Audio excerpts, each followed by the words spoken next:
नमस्कार। माउन्टेन समाचारमा स्वागत छ। म खगेन्द्र विष्ट र म नवराज पौडेल। सुरु गरौँ अहिलेसम्मका मुख्य समाचारहरूबाट।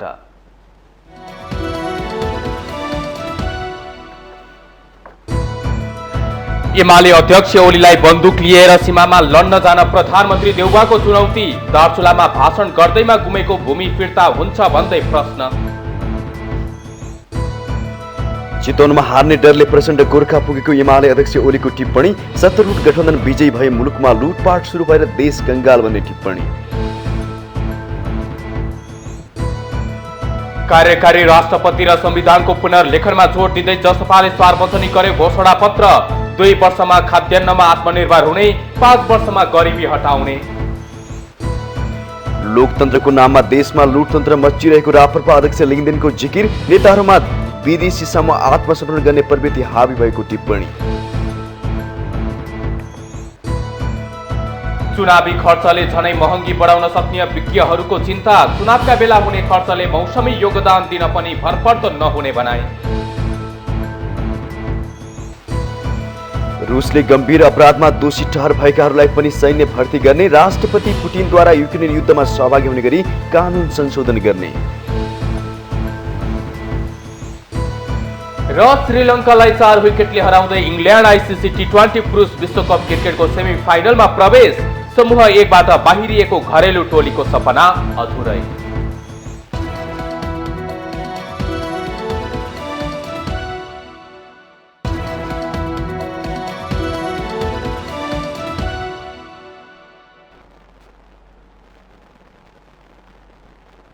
अब समाचार विस्तारमा। प्रधानमन्त्री शेरबहादुर देउवाले नेकपा एमालेका अध्यक्ष केपी शर्मा ओलीलाई दार्चुलामा भाषण गरेर गुमेको भूमि फिर्ता हुन्छ भनी प्रश्न गर्नु भएको छ। प्रधानमन्त्री देउवाले शनिबार डेढलधुरामा आयोजित चुनावी सभालाई सम्बोधन गर्दै अध्यक्ष केपी शर्मा ओलीलाई सीमामा लड्न जान चुनौती दिनु भएको हो।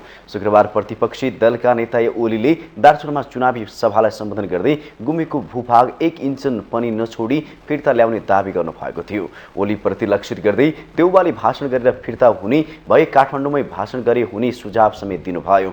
शुक्रबार सुदूरपश्चिमको दार्चुलाबाट चुनावी अभियान सुरुवात गर्नुभएका एमालेका अध्यक्ष ओलीले आफूहरूले लिम्पियाधुरा सहितको नेपालको नक्सा जारी गरेको बताउँदै भूमि फिर्ता पनि आफूहरूले मात्र गराउन सक्ने जिकिर गरेपछि त्यसको भोलिपल्ट देउवाले यस्तो बताउनु भएको हो। कूटनैतिक माध्यमबाट मात्र नेपालले गुमेको भूभाग फिर्ता ल्याउनु बाहेक अर्को विकल्प नभएको देउवाको भनाइ छ।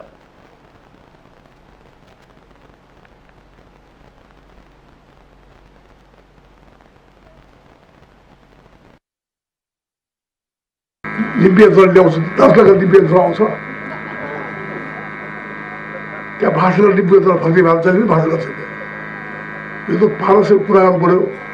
भारतको कब्जामा छ लिम्पियाधुरा, कि लड्नु पऱ्यो, कि लड्नलाई ताकत गरेर ल्याउनु पऱ्यो, बन्दुक खोज्नु पऱ्यो, सेना खोज्नु पऱ्यो। होइन भने कुरा गर्नु पऱ्यो। यो सेना भूमि हाम्रो हो, राख्नु पाउनु भन्ने हो। त्यस कारण चाहिँ उहाँले गफ गरेर दास लगाएर मेरो भूमि हो भनेर भारतले मेरो भूमि भनिदियो हामी बसेर काठमाडौँ बसेर। निर्वाचनपछि पनि अहिलेको सत्तारूढ गठबन्धनकै सरकार बनाउने भन्दै उहाँले माओवादी र काङ्ग्रेस मिले सुदूरपश्चिमको विकास छिटो हुने दावी गर्नुभयो। समावेशी राजनीति र समावेशी संविधान बचाउन पनि गठबन्धनको सरकार बनाउन आवश्यक रहेको देउवाको भनाइ छ। उहाँले डेढलधुरामा मेडिकल कलेज स्थापना र विमानस्थल बनाउने भन्दै डेढलधुराको बाँकी विकास पनि आफूले नै गर्ने दावी गर्नुभयो।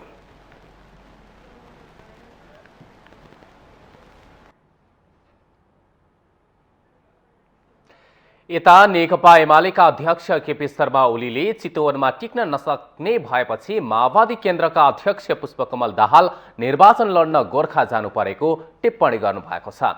अध्यक्ष ओलीले आफ्नै जिल्लामा निर्वाचन लड्न नसकेर गोर्खा जाने दाहाललाई स्वदेश तथा विदेशमा रहने कुनै पनि नेपालीले स्वाद दिन नहुने तर्क समेत गर्नुभयो।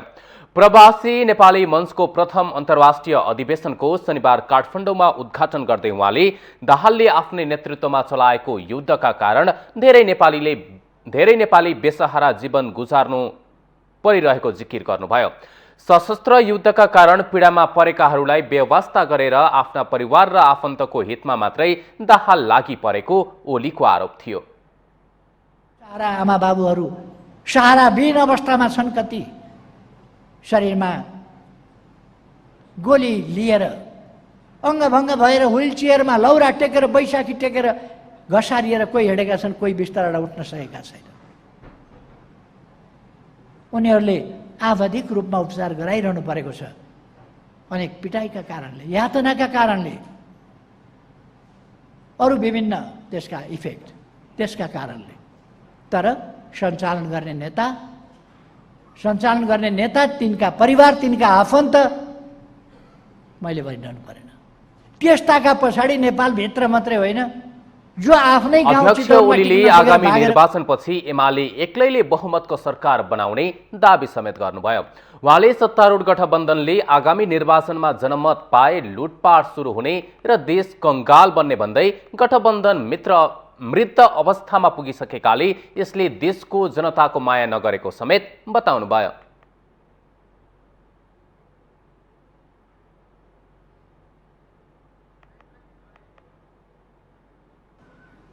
लखनऊ लुट भनिन्थ्यो, लखनऊ लुटमा त गहना गुरिया मात्रै लुटिन्थे, सुन चाँदी हिरा मोती मात्रै लुटिन्थ्यो।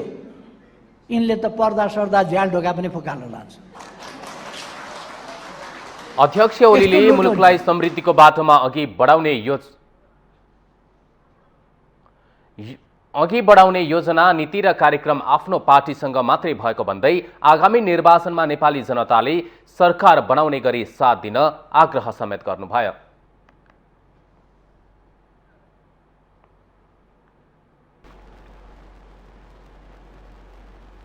नेकपा एमालेका उपाध्यक्ष विष्णु पौडेलले आगामी प्रतिनिधि सभा र प्रदेश सभाको निर्वाचनमा आफ्नो पार्टी एक्लैले बहुमत ल्याउने दावी गर्नु भएको छ। रूपन्देही क्षेत्र नम्बर 2 का प्रतिनिधि सभाको प्रत्यक्षतर्फका उम्मेद्वार समेत रहनुभएका पौडेलले आगामी निर्वाचनमा एमाले एक्लैले बहुमत ल्याउने र राष्ट्रिय प्रजातन्त्र पार्टी जनता समाजवादी सँगै मिलेर सरकार बनाउने जिकिर गर्नुभयो। शनिबार बुटवलमा आयोजित खेलाडी, प्रशिक्षक र खेलप्रेमीहरूको भेलामा बोल्दै उहाँले निर्वाचनपछि बन्ने एमाले नेतृत्वको सरकारले खेलकुद क्षेत्रको विकास को माध्यमबाट मुलुकको प्रतिष्ठालाई अझै उचाइमा पुर्याउने आश्वासन समेत दिनुभयो।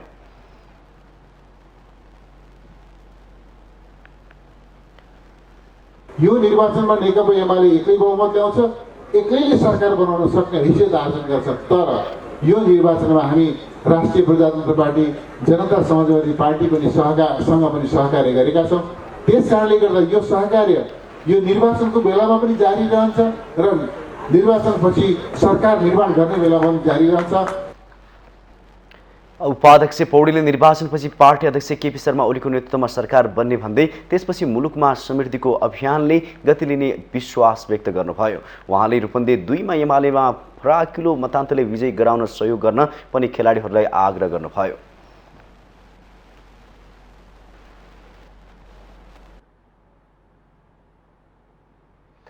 मंसिर 4 गते हुने निर्वाचनका लागि जनता समाजवादी पार्टी नेपालले विभिन्न लोकप्रिय बाचा सहित आफ्नो चुनावी घोषणापत्र सार्वजनिक गरेको छ।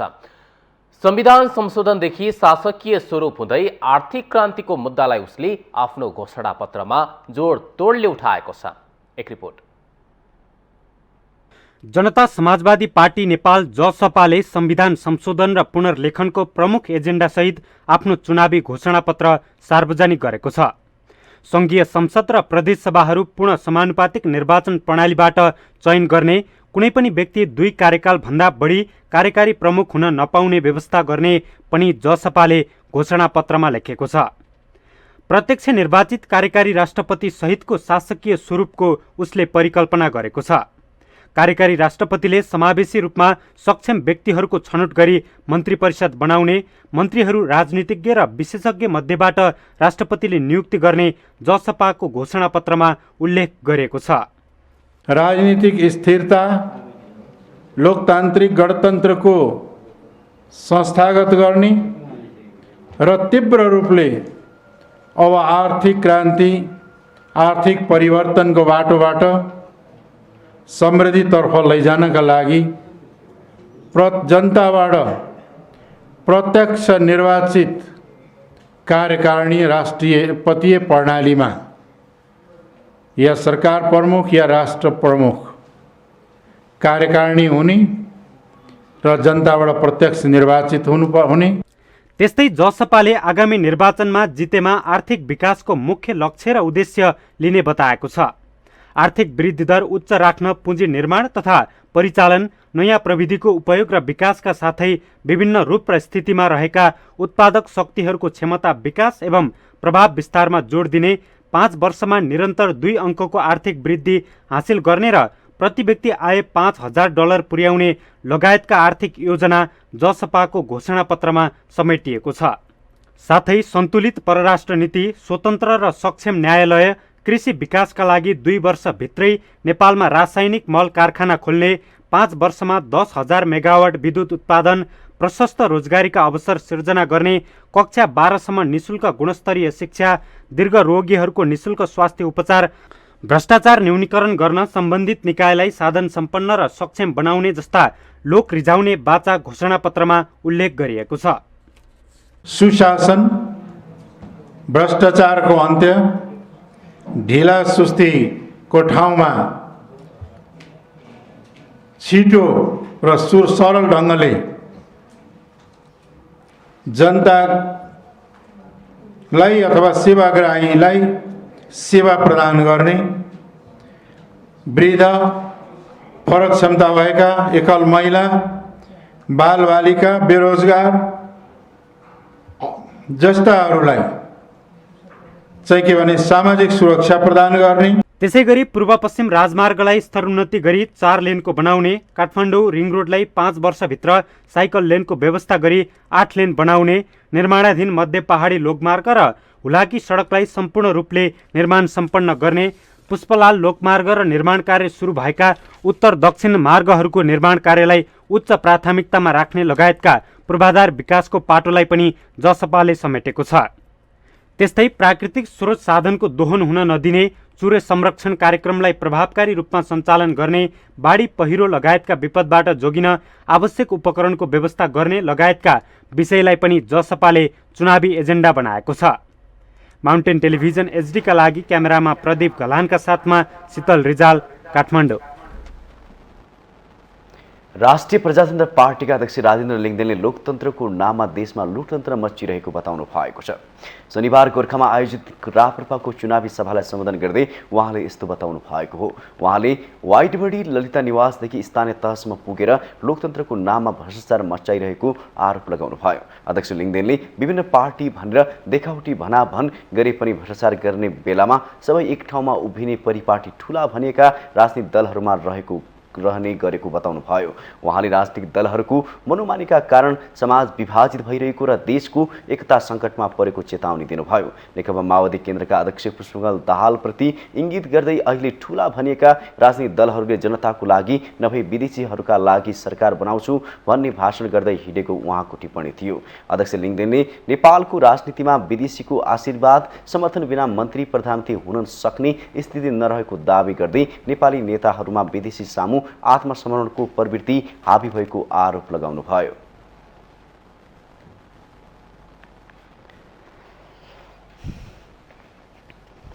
देशको ऐन कानुनहरू कस्तो बनाउनुपर्छ विदेशीहरूको निर्देशनमा बन्न थालेको छ। नेपालको राजनीतिमा प्रधानमन्त्री को हुनुपर्छ, मन्त्री को हुनुपर्छ विदेशीहरूको निर्देशनमा हुन थालेको छ र नेपालको राजनीतिमा रहेका ठूला राजनीतिक दलहरू विदेशीको समर्थन र आशीर्वाद बिना मन्त्री हुन सकिँदैन, प्रधानमन्त्री हुन सकिँदैन, भइहाल्यो भने पनि टिक्न सकिँदैन भन्ने भ्रमले ग्रस्त छन् र उनीहरू नेपाली जनतालाई भन्दा विदेशीलाई खुसी पार्न कुदिराखेका छन्। त्यसैले म भन्छु भ्रष्टाचार गरेर खानु आमाको रगत खानु छ र मानेर हिँड्छु भन्ने सङ्कल्प गरेको राजेन्द्र लिङदेनले नेतृत्व गरेको नवीन राप्रपाको चुनाव चिन्ह हलोमा एकचोटि मतदान गरेर टेस्ट गर्नुहोस्।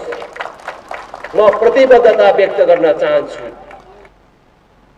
अध्यक्ष लिङदेनले आगामी मक्सिर 4 गते हुने प्रतिनिधि सभा र प्रदेश सभा निर्वाचन आम जनताको आकांक्षा पूरा गर्ने र देश बचाउने मौका भएको बताउनुभयो। राप्रपा गोर्खा, नवलपरासी, चितवन लगायत देशभरका विभिन्न स्थानमा चुनावी प्रचार प्रसारलाई तीव्रता पारेको छ।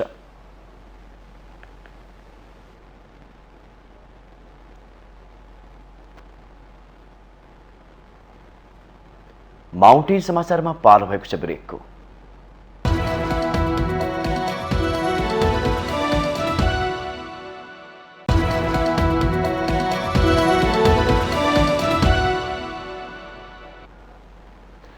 ब्रेकपछि पुनः स्वागत छ। अब बाँकी समाचार। मुलुकमा 1.5 वर्षदेखि तरलता अभावले पछ्याइरहेको छ। आयात घट्नुको साटो बढिरहेको छ। विदेशी मुद्रा सञ्चिति घट्दो छ। अर्थतन्त्र थप खराब अवस्थामा जान नदिन केन्द्रीय बैंकले प्रतिनिधिमूलक संस्थाहरूसँग छलफल गरिरहेको छ। विश्वव्यापी रूपमा देखिएका आर्थिक चुनौतीका कारण नेपाली अर्थतन्त्रमा पनि चुनावमा हुने अरबौं रकमको खर्चले थप महँगी निम्तिने देखिन्छ। एक रिपोर्ट। सरकारको संघीय कोष झण्डै 1 खर्ब घाटामा गइसकेको छ। सार्वभौम संसदले पारित गरेको बजेटमै समेटिएका कयौं योजना कार्यान्वयन गर्न अहिले नै सरकारी ढोकिटीमा पैसा अभाव छ। ठूलो प्रशासनिक खर्च थेग्न जनतामाथि करको भार बढाइँदैछ। यसले आर्थिक असमानता मात्रै बढ्दै छैन, बहुसंख्यक मानिसको जीवनस्तर बदलिने रफ्तार नै कम हुन थालेको छ। यस्तो बेला चुनावी प्रतिस्पर्धामा होमिएका राजनीतिक दलहरू भने घोषणापत्र मार्फत वितरणमुखी कार्यक्रमहरूको चाङ लिएर जनता फकाउँदैछन्। आसन्न निर्वाचन सम्पन्न गराउनका लागि करिब 30 अर्ब रुपियाँ भन्दा बढी खर्च हुने आकलन गरिएको छ। चुनावको समयमा दल र उम्मेद्वारहरूले ठूलो धनराशि आफ्नो जित सुनिश्चित गर्न खर्च गर्ने भएकाले त्यसको सीधा असर अर्थतन्त्रमा पर्ने देखिन्छ। जानकारहरू आर्थिक सङ्कटबीच अर्बौं रकमको परिचालनले चुनावपछि अर्थतन्त्र थप कमजोर बन्ने शंका गर्दछन्। निर्वाचनको बेलामा विकेन्द्रित रूपमा खर्च हुन्छ। तपाईँको अब बाजुरादेखि लिएर झापासम्म होइन, यता सङ्खुवा सभ्यदेखि लिएर कञ्चनपुरसम्म खर्च हुन्छ। त्यसकारणले यो विकेन्द्रित रूपमा चाहिँ यो पैसाको मुद्राको चाहिँ अब सर्कुलेसन हुन्छ। अब सबैतिर पैसा चाहिँ खपतमा, अब गाडीमा, इन्धनमा, अन्य कुराहरूमा चाहिँ खपत हुन्छ, जसले गर्दाखेरि पैसा जनताको हातमा जान्छ, व्यवसायहरूको हातमा जान्छ र त्यो पैसा फर्केर फेरि संयन्त्रमा आउन सक्छ, चलायमान हुन्छ। अब उत्पादन नबढ्ने, अब पैसाको इन्फ्लेसन हातमा भएपछि अलिक थोरै महँगी त बढ्ने भयो। तर एउटा कुरा के छ भने ब्याङ्किङ प्रणालीमा पैसा अलिकति फर्केर चाहिँ आउँछ। 30 अर्ब रुपियाँ त वैधानिक रूपमै खर्च हुने देखिन्छ, तर त्यसबाहेक अप्रत्यक्ष रूपमा खर्च हुने अर्को पाटो त छँदैछ। चुनावका बेला सार्वजनिक सेवा क्षेत्रमा हुने खर्चले अर्थतन्त्रमा मौसमी योगदान त दिन्छ, तर त्यो दीर्घकालीनसम्म कायम रहने देखिँदैन। निर्वाचनमा प्रयोग हुने सामग्रीको आयात गर्न रकम बाहिरिने र मतदातालाई लोभ्याउन कयौं अनुत्पादक क्षेत्रहरूमा खर्च गर्ने प्रवृत्ति रहेकाले त्यसको प्रभाव केही समयमा नै अर्थतन्त्रमा देखिने अर्थविदको बुझाइ छ। अहिले हामी कहाँको कस्तो छ भन्दा यो मूल्य वृद्धि र आर्थिक वृद्धि दुईटा हुन्छ नि। मूल्य वृद्धि भन्दा आर्थिक वृद्धि माथि रहेर अनि त्यसो 100 खर्ब पुग्यो भने त त्यो राम्रो कुरा हो। तर मूल्य वृद्धि चाहिँ विगत 9 वर्षको तथ्याङ्क हेऱ्यो भने पनि मूल्य वृद्धि चाहिँ 6.2% दरले भएको छ प्रति वर्ष। आर्थिक वृद्धि चाहिँ 4.5% दरले मात्रै भएको छ औसत आर्थिक वृद्धि। 1 महिना अघि नेपाल राष्ट्र बैंकले सार्वजनिक गरेको तथ्याङ्कले महँगी दर 8.26% रहेको देखिन्छ। अहिले त्यो थप बढेर चुनावसम्मको समयमा बजारमा हुने रकमको परिचालनले महँगी दर दोहोरो अङ्कमा पुग्ने देखिन्छ। तसर्थ मुलुकका आर्थिक सूचकहरू कमजोर भएका बेला चुनावको बेला हुने आर्थिक गतिविधिको असर चुनावपछि प्रत्यक्ष रूपमा आम सर्वसाधारणमा पर्ने सम्भावना छ। गृहमन्त्री बालकृष्ण खाँडले 5 दलीय गठबन्धन सत्तामा पुग्न नभई मुलुकको विकास गर्नका लागि बनेको दावी गर्नुभएको छ। शनिबार भैरवमा आयोजित कार्यकर्ता भेलालाई सम्बोधन गर्दै गृहमन्त्री खाँडले नेपाली काङ्ग्रेस सहितको 5 दलीय गठबन्धन सत्तामा पुगेर मन्त्री वा प्रधानमन्त्री बन्नका लागि नभएर मुलुकको समग्र विकास गर्नका लागि बनेको बताउनुभयो। रूपन्देही क्षेत्र नम्बर 3बाट प्रतिनिधि सभा सदस्यका उम्मेद्वार समेत रहनुभएका खाँडले 5 दलीय गठबन्धनको काँधमा सशक्त र समुन्नत नेपाल बनाउने जिम्मेवारी रहेको जिकिर गर्नुभयो। नेपालको सामाजिक, आर्थिक, शैक्षिक सबै क्षेत्रमा आमूल परिवर्तन गरी नेपाललाई विकसित मुलुकको रूपमा रूपान्तरण गर्नुपर्ने भन्दै उहाँले गठबन्धन सहित जनताले ठूलो आशा र भरोसा राखेको बताउनुभयो। नेकपा एमाले अध्यक्ष केपी शर्मा ओलीले बारम्बार संविधान उल्लङ्घन, संसद विघटन जस्ता काम नगरेको भए अहिलेको 5 दलीय गठबन्धनको जन्म नहुने भन्दै उहाँले गठबन्धन बन्नुपर्ने वातावरण बनाइदिएकोमा केपी ओलीलाई धन्यवाद भन्दै व्यङ्ग्य गर्नुभयो। मुलुकको विकासका लागि इतिहास बनाएर देशलाई जोगाएका शीर्ष नेताहरू कोही पनि यस निर्वाचनमा पराजित हुनु हुँदैन भन्दै उहाँले आवश्यक परे ती शीर्ष नेतालाई जिताउन आफू आफ्नो चुनावी अभियान बीचैमै छाडेर उनीहरूको निर्वाचन क्षेत्रमा चुनावी मोर्चा बनाउन जान तयार रहेको गृहमन्त्री खाँडको भनाइ थियो।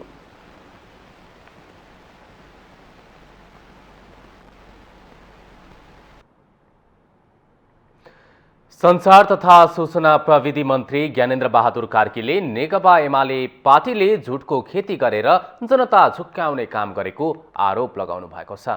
शनिबार सुनसरीको घुस्कीमा आयोजित चुनावी सभालाई सम्बोधन गर्दै उहाँले यस्तो आरोप लगाउनु भएको हो। मन्त्री कार्कीले एमालेका अध्यक्ष केपी शर्मा ओलीलाई लक्षित गर्दै जनता झुक्काउँदै आएको बताउनुभयो। गठबन्धनका तर्फबाट सुनसरी 4 को प्रतिनिधि सभा सदस्य उम्मेद्वार रहनुभएका कांग्रेस नेता कार्कीले ओली उप संविधान प्रदत्त अधिकार कुण्ठित गर्ने काम गरेको आरोप लगाउनुभयो। ओलीले प्रधानमन्त्री हुने बित्तिकै चुनावमा जनता सामु गरेका बाचा पूरा गर्न छाडेर संविधान प्रदत्त अधिकार कुण्ठित गर्ने कार्यमा जुटेको उहाँको भनाइ थियो। प्रधानमन्त्री हुने बित्तिकै उहाँको ध्यान निर्वाचनको ताका जनताका अगाडि गरेका बाचाहरूलाई पूरा गर्नको सट्टा कसरी संविधानले प्रदत्त गरेका हक र अधिकारहरूलाई कुण्ठित गरेर सबै हक र अधिकार आफ्नो मुठीमा राख्ने प्रयत्नमा लाग्नु। मन्त्री कार्कीले कांग्रेसले बोलेका कुरा गर्ने भन्दै आगामी निर्वाचनमा पहिलो पार्टी बनाउन आग्रह गर्नुभयो। उहाँले अहिले गठबन्धनको संस्कृतिलाई अघि बढाएको र यो गठबन्धनले नेपालको विकास गर्ने दाबी समेत गर्नुभयो।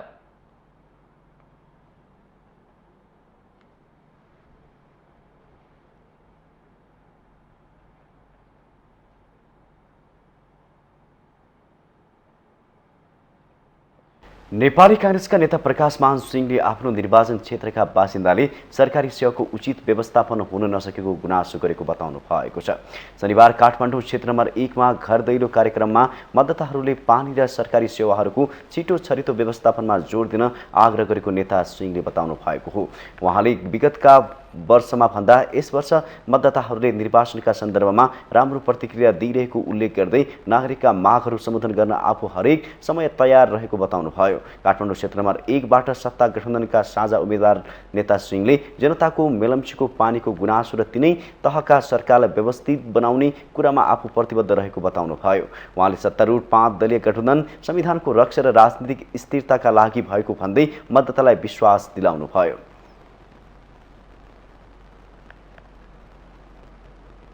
यो संविधानलाई चाहिँ जोगाउनु पर्यो भन्ने चाहिँ सबै फोर्सेसहरू जो अहिले यो 5 दलको चाहिँ जुन गठबन्धन हो यो संविधानको रक्षाको लागि र संविधान रक्षा गरेर अनि त्यसमा चाहिँ राजनीतिक स्थिरता पनि ल्याउनु पर्यो। अहिले हाम्रो चाहिँ प्रब्लम के भइरहेको छ भन्दाखेरि जहिले पनि चाहिँ यो राजनीतिक अस्थिरता चाहिँ भइरह्यो।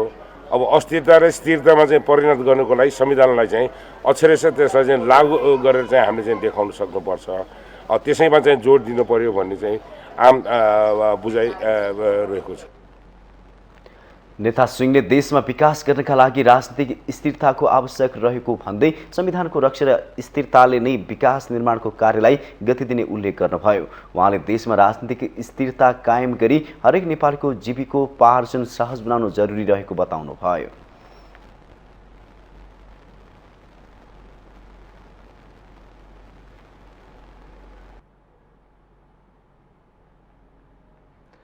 नेपाल कम्युनिस्ट पार्टी क्रान्तिकारी माओवादीका महासचिव मोहन वैद्यले देशमा अझै जातीय मुक्ति प्राप्त हुन नसकेको भन्दै सङ्घर्ष गर्न आवश्यक रहेको बताउनु भएको छ। शनिबार काठमाडौँमा आयोजित एक कार्यक्रममा उहाँले देशमा रूपान्तरणको लागि सामन्तवाद र साम्राज्यवाद विरुद्ध लडेर सङ्घर्ष गर्दा पनि वर्गीय जातीय महिला दलित मधेसी समुदायको मुक्ति हुन नसकेको टिप्पणी गर्नुभयो। महासचिव वैद्यले संशोधनवाद सबै क्षेत्रमा फैलिसकेको उल्लेख गर्दै संशोधनवाद विरुद्ध नलडिकन मुक्ति हुन प्राप्त नहुने ठोकुवा गर्नुभयो। विरुद्ध लड्ने हो, लड्ने सिलसिलामा एउटा कुरा नबिर्सौँ, सामन्तवादका विरुद्ध पनि लड्ने ठिक छ, साम्राज्यवादका विरुद्ध पनि लड्ने त्यो पनि ठिक छ, अनि ब्राह्मणवादका विरुद्ध पनि लड्ने त्यो पनि ठिक छ, पितृ सत्तावादका विरुद्ध पनि लड्ने त्यो पनि ठिक छ हैन, पहाडी शोषणका विरुद्ध पनि लड्ने त्यो पनि ठिक छ। तर यसको साथमा संशोधनवादका विरुद्ध पनि लड्नु पर्छ। संशोधनवादका विरुद्ध नलडिकन मुक्ति हुन सक्दैन, किनभने त्यो संशोधनवाद सबैमा बुझिया छ। महासचिव वैद्यले नेपालमा नयाँ जनवादी क्रान्ति सम्पन्न गर्दै वैज्ञानिक समाजवादको स्थापना गरी साम्यवादको प्राप्तिका निम्ति अघि बढ्नुपर्ने समेत बताउनु भएको छ।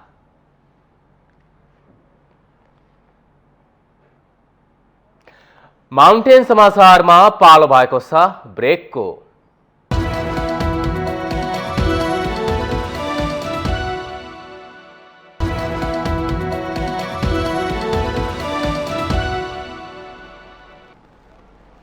ब्रेकपछि स्वागत छ। अब बाँकी समाचार। मक्सिर 4 गते हुने निर्वाचनका लागि उम्मेदवार बनेका नेताहरूलाई अहिले मतदाताकोमा पुगेर भोट माग्ने चटारो छ। तर बागलुङका किसानलाई भने पाकेको धान भित्याउन हतार छ।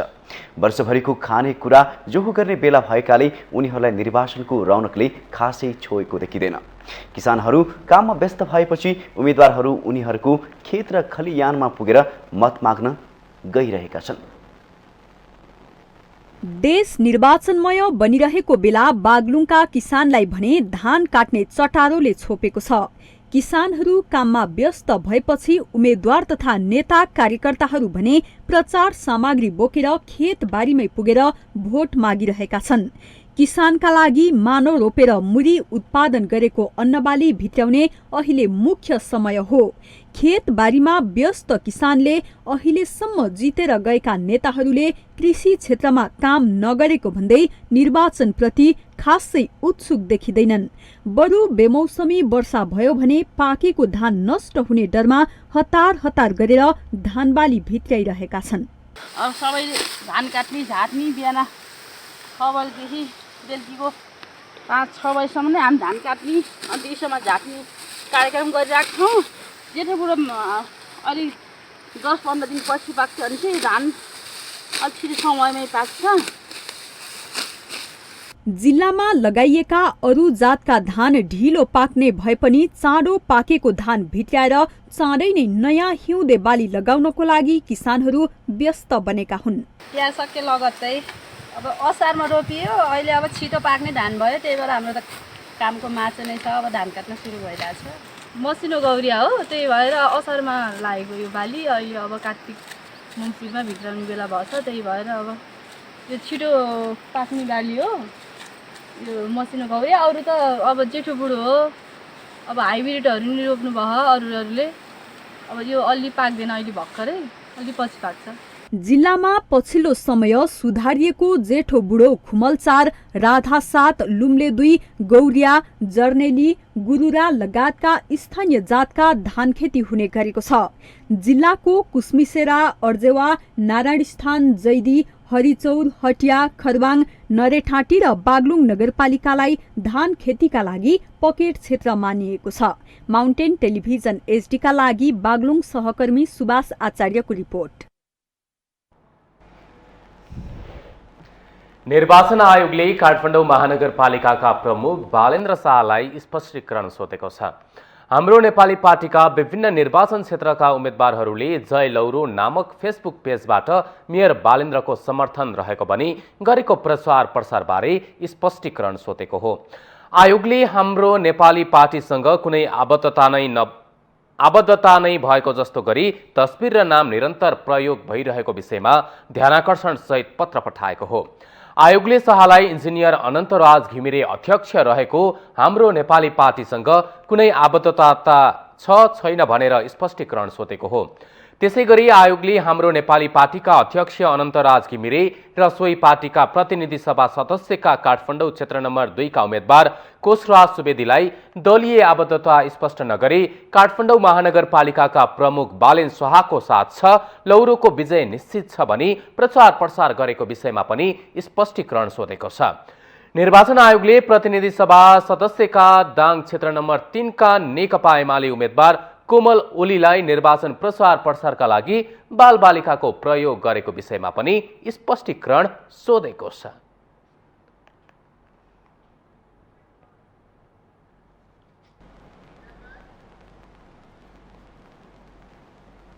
पहिरोले अवरुद्ध रहेको कर्णाली राजमार्गको कालीकोटदेखि जाजरकोट सडक खण्ड खुलेको छ। कर्णाली करिडोरको कालीकोट सडक खण्डको सान्नी त्रिवेणी गाउँपालिका 1 लुसाको पहिरो पन्छाएपछि खुलेको हो। असोज 19 गतेदेखि परेको अविरल वर्षाका कारण अवरुद्ध कर्णाली करिडोर कालीकोटको नरहरीनाथ 8 को खुलालुदेखि पञ्चाल झरना गाउँपालिका 7 जाजरकोटसम्म खुलेको छ। सान्नी त्रिवेणी गाउँपालिका 1 लुसामा आएको पहिरोले करिब 30 दिनदेखि अवरुद्ध रहेको कर्णाली करिडोरको पहिरो 3 दिन लगाएर पन्छाएपछि खुलेको हिल्सा सिमकोट सडक आयोजनाका प्रमुख वीरेन्द्र यादवले बताउनुभयो। त्यसबाहेक अगाडि अन्य ठाउँमा पनि पहिरो रहेको भन्दै उहाँले ती क्षेत्रमा पनि खुलाउने काम तीव्र पारिएको जानकारी दिनुभयो। कर्णाली करिडोरले घाटपारी चौर लगायतका क्षेत्रमा पहिरो पन्छाउने काम चलिरहेको हुनाले हुम्लाको सिमाना सल्ली सल्लाहसम्म 1 हप्ताभित्रै यातायातका साधन चल्ने प्रमुख यादवको भनाइ छ। यातायात व्यवसायीहरूले कालीकोटको पञ्चाल झरनाको जाजरकोटसम्म यातायात सञ्चालनमा आएको र केही दिनमा अन्य ठाउँको पहिरो पन्छाएपछि पूर्ण रूपमा यातायातका साधन सञ्चालनमा ल्याउने बताएका छन्। कर्णाली करिडोर कालीकोटको नरहरीनाथ गाउँपालिका 8 खुलालुदेखि हुम्ला सिमकोटसम्म 196 किलोमिटर लामो छ, जस अन्तर्गत कालीकोट जिल्लामा 40 किलोमिटर सडक खण्ड, बाजुरा जिल्लामा 43 र हुम्ला जिल्लामा 113 किलोमिटर रहेको छ।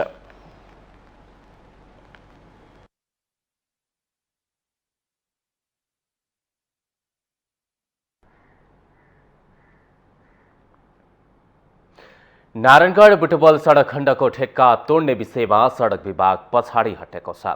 गत असोज 9 गते सूचना निकालेर काम सन्तोषजनक नभएको भन्दै ठेक्का तोड्ने चेतावनी दिएको विभागले अहिले भने काम गर्नका लागि केही समय थप गरेको छ।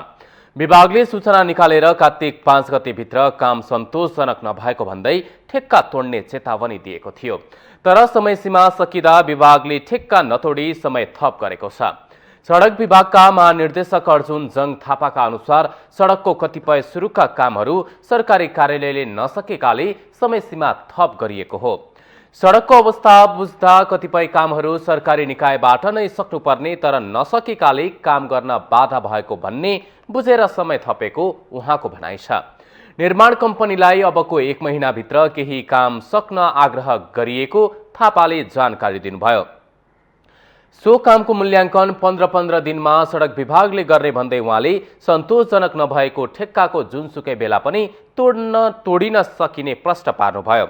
अनुगमनका क्रममा रुख कटानपछि ठूला काठहरू सम्बन्धित वन कार्यालयहरूले नहटाएको पाइएको विभागले जनाएको छ। अहिले देखिएका समस्याहरू तत्काल समाधान गर्नका लागि सम्बन्धित पालिका, विद्युत प्राधिकरण र वन कार्यालयलाई आग्रह समेत गरेको थापाको भनाइ छ। चिनिया कम्पनीसँग कामदारहरू पनि कमी भएकाले कम्पनीले कामदारको संख्या बढाएर काम गर्ने प्रतिबद्धता जनाएको छ। अबको 1 महिनाभित्र 2 देखि 4 किलोमिटर सडक कालोपत्रे गर्ने प्रतिबद्धता समेत कम्पनीले गरेको छ। 113 किलोमिटर लामो सडक विस्तार गरी 4 लेनको बनाउने गरी 2075 पुसमा चिनिया company China state construction engineering association र सडक विभाग बीच सम्झौता भएको थियो। यस सडकलाई 2 खण्डमा विभाजन गरेर सो कम्पनीलाई नै जिम्मा दिएको थियो। यो सडक एसियाली विकास बैंकको ऋण सहयोगमा निर्माण हुन लागेको हो।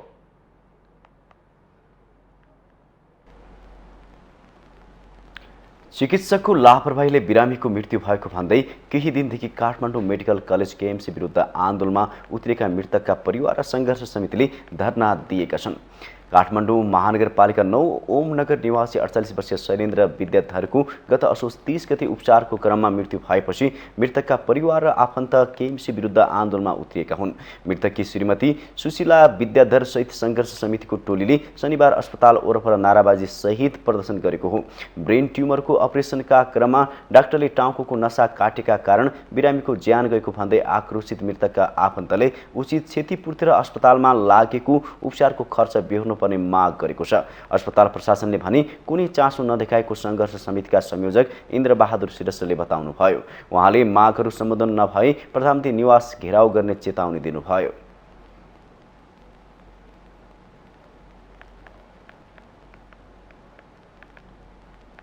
अहिले पनि तुरुन्तै वार्ता गर्न डाक भनिरहेको छु कि अब वार्ता गर्न उनीहरूले डाक्ने, अस्ति हिजोछाडि अस्ति वार्ता गर्न उनीहरूले डाक्ने, आखिर वार्ता सक्सेस नभएपछि वार्ता फ्लप भएपछि के भन्यो भने हामीले डाक्यो हो र यो त गौशालाको डिएस साहबको उसमा उहाँले भने रिक्वेस्ट गरेर भने त्यस्तो अनर्गल कुरा गर्ने हामी के बेकुफ हौ? हामीलाई बेकुफ बनाउने यो प्रशासनले अब भएन भने हामी बालुवाटार प्रधानमन्त्रीको उसको क्वार्टरमा गएर त्यहाँ पनि घेर्न जान्छौँ हामी। मृतकका परिवारले डाक्टर अमृत थापाको नेतृत्वमा रहेको काठमाडौँ मेडिकल कलेजको टिमले सस्तैमा अपरेसन गरिदिने प्रलोभनमा पारी लापरवाही गरेर बिरामीको मृत्यु भएको बताए।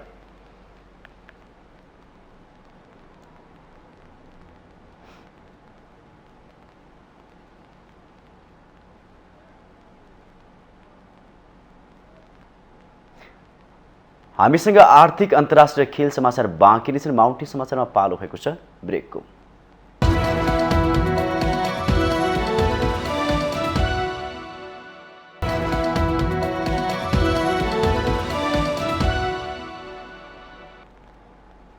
ब्रेकपछि पुनः स्वागत छ। अब पालो आर्थिक समाचारको।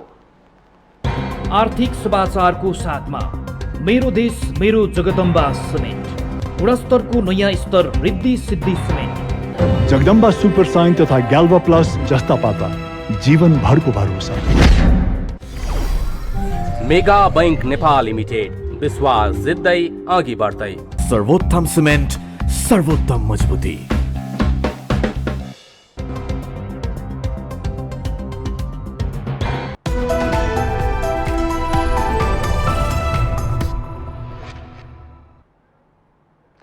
हुम्लाको सिमकोटबाट नेपालगञ्ज र सुर्खेतका लागि यात्रा गर्ने यात्रुलाई टिकट पाउन शास्ति हुने गरेको छ।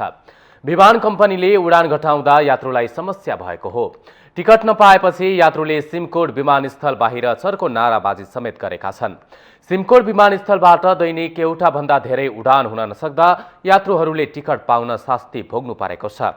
नेपालगञ्ज र सुर्खेतका यात्रु धेरै भएपछि टिकटको समस्या देखिएको छ। यतिखेर सिमकोटबाट नेपालगञ्ज र सुर्खेत झर्ने 500 भन्दा बढी यात्रु रहेको तर दैनिक 15 देखि 17 जनाले मात्र टिकट पाउने गरेको बताइएको छ। समिट एयरले दैनिक एउटा, तारा एयरले हप्ताको एउटा सीताको उडान अक्कल झुक्कल र नेपाल एयरलाइन्सले हप्ताको 2वटा मात्र उडान गर्ने गरेका कारण टिकटको अभाव भएको हो। प्रमुख जिल्ला अधिकारी सीता परियारले जहाज काठमाडौँ केन्द्रित भएपछि हालसम्म सडक सञ्जाल नजोडिएको हुम्ला जिल्लामा यात्रुहरूलाई ठूलो समस्या हुने गरेको बताउनुभयो। उहाँले यसअघि दक्षिणी क्षेत्रका गाउँपालिकाका सडक सञ्चालन हुँदा बाजुरा हुँदै जाने गरेको भए पनि अहिले ती सडक अवरुद्ध रहेको बताउनुभयो। सडक अवरुद्ध हुँदा सबै यात्रु हवाई मार्गबाट जाने भएपछि समस्या देखिएको जनाउनुभयो। कर्णालीका हिमाली जिल्ला उडान भर्ने जहाज काठमाडौँ फर्केपछि दसैँ यता उडान कटौती हुन थालेको हो। अरू बेला कर्णालीका हिमाली जिल्लामा उडान गर्ने निजी एयरलाइन्सका जहाज अहिले पूर्वी क्षेत्रतर्फ आकर्षक कमाई हुँदा उतैतिर केन्द्रित भएका छन्। हवाई यातायातको समस्या कर्णालीका जुम्ला, मुगु, डोल्पा र सुदूरपश्चिमको बाजुरा जिल्लामा उस्तै रहेको छ। ती जिल्लामा पनि समिट एयरले दैनिक एक उडान भर्दै आएको छ।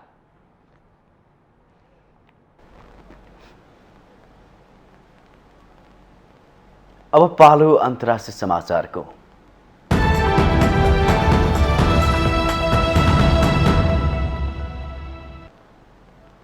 रुसले हालै जेल छाडेर भागेका गम्भीर अपराधमा दोषी ठहर भएकाहरूलाई सैन्य भर्ती गर्ने भएको छ। रुसी राष्ट्रपति भ्लादिमिर पुटिनले कैदी बन्दी र जेल छाडेर भागेकाहरूलाई युक्रेन युद्धमा सहभागी हुने गरी कानुन संशोधन गरेको बताइएको छ। विभिन्न अपराधमा संलग्न भएर सजाय भोगिरहेकालाई पनि युक्रेन युद्धमा सहभागी हुने गरी कानुन संशोधन गरिएको अन्तर्राष्ट्रिय सञ्चार माध्यमहरूले जनाएका छन्। युक्रेनमा भने विभिन्न अपराधमा संलग्न भएर सजाय भोगिरहेकालाई पनि राज्यले दिने विभिन्न सेवा सुविधाबाट वञ्चित गराइएको छ। यसैबीच युक्रेन आक्रमणका क्रममा रुसी सैनिकले अपराध गरेको आरोप पनि लगाइएको छ। युक्रेन सम्बन्धी स्वतन्त्र अन्तर्राष्ट्रिय आयोगले गत सेप्टेम्बरमा सार्वजनिक गरेको प्रतिवेदन अनुसार रुसी सेनाले युक्रेनमा आक्रमणका क्रममा नागरिक हत्या र यौन हिंसा सहित विभिन्न युद्ध अपराध गरेको छ। युक्रेन आफैले रुसी सेनाले आफ्नो मुलुकमा आक्रमणका क्रममा युद्ध अपराध गरेको बताउँदै आएको छ। यता रुसले भने युक्रेन आफैले नागरिकमाथि जथाभावी आक्रमण गरेर नियन्त्रित क्षेत्रमा नागरिकमाथि ज्यादती गरेको आरोप लगाएको छ। तर रुसको उक्त आरोपमा युक्रेनले खण्डन गरेको छ।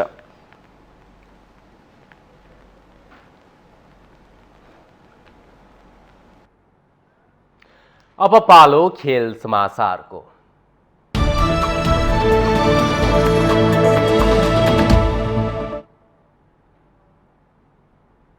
इङ्ल्यान्ड आइसिसी T20 पुरुष विश्वकप क्रिकेटको सेमी फाइनलमा प्रवेश गरेको छ। सिडनीमा शनिबार भएको खेलमा श्रीलङ्कालाई 4 विकेटले हराउँदै इङ्ल्यान्ड अन्तिम 4मा पुगेको हो। श्रीलङ्काले दिएको 142 रनको लक्ष्य इङ्ल्यान्डले 19 ओभर 4 बलमा 6 विकेट गुमाएर पूरा गर्यो।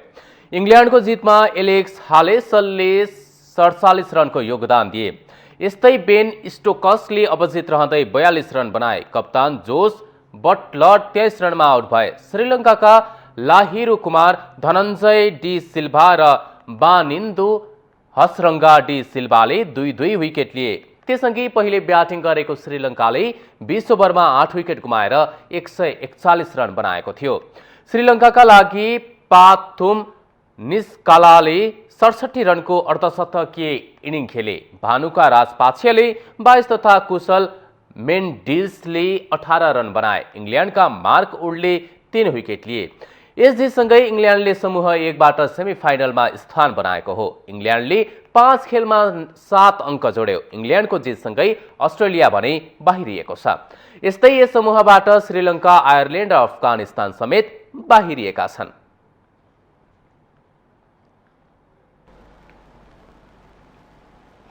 कर्णाली प्रदेशमाथि 44 रनको जित निकाल्दै विभागीय टोली एपीएफ काठमाडौँमा जारी प्रधानमन्त्री कप पुरुष राष्ट्रिय क्रिकेट प्रतियोगिताको सेमी फाइनलमा प्रवेश गरेको छ।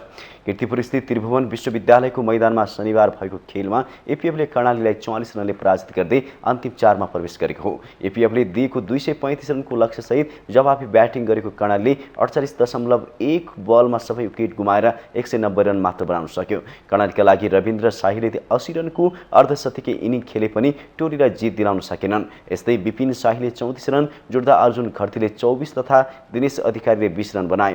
एपीएफका मौसम ढकालले 4 विकेट लिए। कमल ऐरी र भुवन कार्कीले 2-2 विकेट लिए। जितसँगै एपीएफले 4 खेलमा 7 अङ्क जोडेर अन्तिम 4मा स्थान पक्का गरेको हो। एपीएफ शीर्ष स्थानमा रहेको छ। कर्णालीले भने लगातार दोस्रो हार भोगेको छ। प्रतियोगिता अन्तर्गत शनिबार नै मूलपानी मैदानमा सम्पन्न खेलमा मध्य प्रदेशले लुम्बिनी प्रदेशलाई 92 रनले पराजित गर्यो। मधेसले दिएको 260 रनको लक्ष्य पछ्याएको लुम्बिनीले निर्धारित 50 ओभरमा सकिन 1 ओभर बाँकी रहँदा सबै विकेट गुमाएर मात्र 167 रन बनाउन सक्यो। जवाफी ब्याटिङ गरेको लुम्बिनीका लागि विशाल विक्रम केसीले सर्वाधिक 34 रनको पारी खेल्दा कृष्ण कार्कीले 31, सन्दीप रिजालले 23 र बसिर अहमद तथा मोहम्मद हुसेनले समान 15 रनको पारी खेलेका थिए। यस्तै अभिषेक गौतम 2 रनमा अभिजित रहे। लुम्बिनीको इनिङलाई सस्तैमा रोक्ने क्रममा मधेसका राजेश यादव र प्रदीप पासवानले समान 3-3 विकेट लिए। यस्तै हरिशंकर शाहले 2 विकेट निकाल्दा रूपेश सिंहको नाममा 1 विकेट रह्यो। प्रतियोगितामा आइतबार पनि 2 खेल हुनेछन्। मूलपानी क्रिकेट मैदानमा गण्डकी प्रदेश र त्रिभुवन आर्मी क्लब तथा कीर्तिपुर मैदानमा प्रदेश 1 र लुम्बिनी प्रदेश बीच खेल हुनेछ।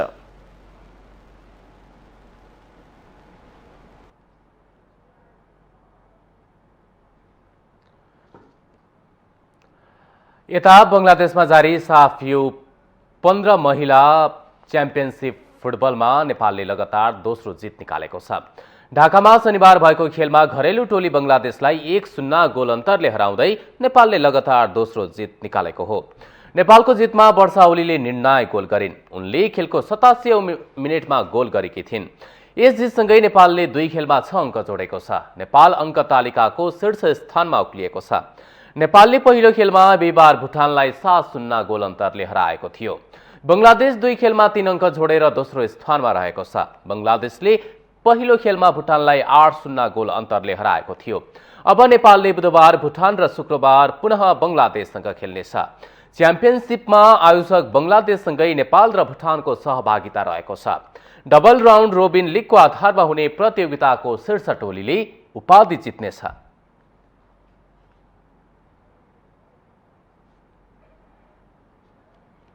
आगामी मक्सिर 4बाट कतारमा विश्वकपको सर्वाधिक लोकप्रिय फुटबल प्रतियोगिता विश्वकपको आयोजना हुँदैछ। विश्वकपको महासंग्राम सुरु हुन मात्र 15 दिन बाँकी रहँदा कतारको आलोचना भने बढ्दो गरावमा छ। किन भइरहेको छ त आलोचना? एक रिपोर्ट। अन्तिम समयमा कतार विरुद्ध विश्वका विभिन्न देशले चरको रूपमा मानव अधिकार र रंगशाला बनाउँदा कामदारमाथि भएको अत्याचारको क्षतिपूर्ति दिनुपर्ने भन्दै कतारलाई दबाब बढाइरहेका छन्। तर कतार भने आफूमाथि नियोजित रूपमा हमला गरिएको भन्दै विश्वकपलाई भव्य बनाउन कतार आउने पाहुनालाई कुनै भेदभाव नहुने अभिव्यक्ति दिइराखेको छ। जर्मनीका खेलाडीले कतारको विरोधमा कालो जर्सी लगाएका थिए। जर्सीमा मानव अधिकार लेखिएको थियो। कतारले विश्वकपका लागि सबै तयारी पूरा गरेको भन्दै अहिले भइरहेका आलोचनामा दुखिरहेको जनाएको छ। उसले अरबौं डलर खर्च गरेर विश्वकप आयोजना हुँदै गर्दा कसैमाथि पनि विभेद हुन नपाओस् भनेर सचेत रहेको दावी गर्ने गरेको छ। फिफा समक्ष कतारले अहिले जारी आलोचना रोकेर फुटबलमा केन्द्रित भइदिन आग्रह गरेको थियो। सोही अनुसार फिफाले आफ्ना विश्वकपका हरेक सदस्य राष्ट्रलाई पत्र नै लेखेर फुटबलमा केन्द्रित हुन र त्यस बाहेकका कुराहरूमा चासो नदिन आग्रह गरेको छ। तर कतारबाट प्रसारित समाचारहरूमा रंगशाला निर्माणका क्रममा 6500 बढी कामदारले ज्यान गुमाएको र तातो गर्मीका कारण हजारौं आप्रवासी कामदारहरू पुनः काम गर्न नसक्ने अवस्थामा स्वदेश फर्काइएको भन्दै क्षतिपूर्ति कतारले दिनुपर्ने दबाब बढाइरहेको छ। केही देशले कतारले गरेको भौतिक पूर्वाधारका विलासी खर्चमा हजारौं कामदारले ज्यान गुमाएको र अङ्गभङ्ग भएको भन्दै बहिष्कार गर्नुपर्ने आवाज समेत उठाएका छन्। कतिपय देशका खेलाडीहरूले मैदानमा नै कूटनीतिक विरोधको तयारी गरेका छन्। समग्रमा कतार विश्वकपको आलोचना खेल सुरु भएपछि पनि कम नहुने आकलन गरिएको छ। कतारले विश्वकपका लागि 7वटा नयाँ रंगशालाका साथै विमानस्थल, सडक र करिब 100 होटल निर्माण गरेको छ। कतार सरकारका अनुसार रंगशाला निर्माणका लागि मात्रै 30,000 बढी विदेशी कामदारहरू खटेको जनाएको छ। कामदार माथिको शोषणसँगै अस्ट्रेलियाको टिमले कतारलाई समलिङ्गी सम्बन्ध सम्बन्धी कानून खारेज गर्न आग्रह गर्दै एउटा भिडियो सार्वजनिक गरेको थियो। युक्रेनी फुटबल संघले इरानलाई मानव अधिकार उल्लङ्घन गरेको भन्दै विश्वकपबाट प्रतिबन्ध लगाउन आह्वान गरेको छ। साथै इङ्ल्यान्डको फुटबल टिमले विश्वकपका पूर्वाधार बनाउँदा मृत्यु भएका र अङ्गभङ्ग भएर काम विहीन बनेका कामदारलाई क्षतिपूर्ति दिनुपर्ने माग गरेको छ। त्यस्तै नेदरल्यान्ड्सले विश्वकप छनौटकै क्रममा फुटबल सपोर्ट चेन्ज लेखिएको जर्सी लगाएर कतारले गरेको मानव अधिकार उल्लङ्घनको घटनाको विरोध गरेको थियो। त्यस्तै विश्वकपमा छनौट हुन नसकेको नर्वेले पनि कतारले मानव अधिकारको उल्लङ्घन गरेको भन्दै विरोध गरेको थियो। जर्मनीका खेलाडीले कतारको विरोधमा कालो जर्सी लगाउँदै त्यसमाथि मानव अधिकार लेखेका थिए। डेनमार्कका खेलाडीले मानव अधिकारको पक्षमा उभिने हिम्मत राखौं लेखिएको जर्सी लगाएर कतारको विरोध गरे। विश्वकपमा डेनमार्कले कतारको विरोधमा विश्वकपमा लगाउने जर्सीमा आफ्नो देशको नाम र लोगो धमिलो बनाउने जनाएको छ। साथै जर्मनीले ह्युमन राइट लेखिएको कालो जर्सी लगाउने बताएको छ। समग्रमा कतारका लागि विश्वकप सुरु हुनु अघिको यो विरोध शैली घट्ने भन्दा बढ्ने सम्भावना रहेको छ। माउन्टेन टेलिभिजन HD का लागि खेल ब्युरोको रिपोर्ट। माउन्टेन समाचारमा पालो भएको छ ब्रेकको।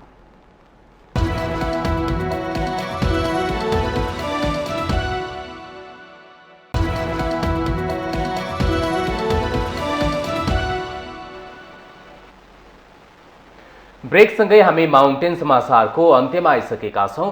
जाँदा जाँदै मुख्य समाचार पुनः एकपटक।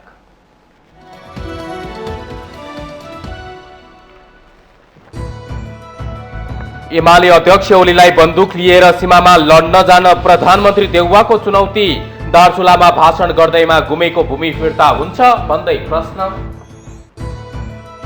चितवनमा हार्ने डरले प्रचण्ड गोर्खा पुगेको एमाले अध्यक्ष ओलीको टिप्पणी। सत्तारूढ गठबन्धन विजयी भए मुलुकमा लुटपाट सुरु भएर देश कंगाल बन्ने टिप्पणी। कार्यकारी राष्ट्रपति र संविधानको पुनर्लेखनमा जोड दिँदै जसपाले सार्वजनिक गर्यो घोषणा पत्र। 2 वर्षमा खाद्यान्नमा आत्मनिर्भर हुने, 5 वर्षमा गरिबी हटाउने। लोकतन्त्रको नाममा देशमा लुटतन्त्र मच्चिरहेको राप्रपा अध्यक्ष लिङदेनको जिकिर। नेताहरूमा विदेशी सामु आत्मसमर्पण गर्ने प्रवृत्ति हाबी भएको टिप्पणी। चुनावी खर्चले झनै महँगी बढाउन सक्ने विज्ञहरूको चिन्ता। चुनावका बेला हुने खर्चले मौसमी योगदान दिन पनि भरपर्दो नहुने भनाई। रुसले गम्भीर अपराधमा दोषी ठहर भएकाहरूलाई पनि सैन्य भर्ती गर्ने। राष्ट्रपति पुटिनद्वारा युक्रेन युद्धमा सहभागी हुने गरी कानून संशोधन। र श्रीलङ्कालाई 4 विकेटले हराउँदै इङ्ल्यान्ड आइसिसी टी20 पुरुष विश्वकप क्रिकेटको सेमिफाइनलमा प्रवेश। समूह 1 बाट बाहिरिएको घरेलु टोलीको सपना अधुरै।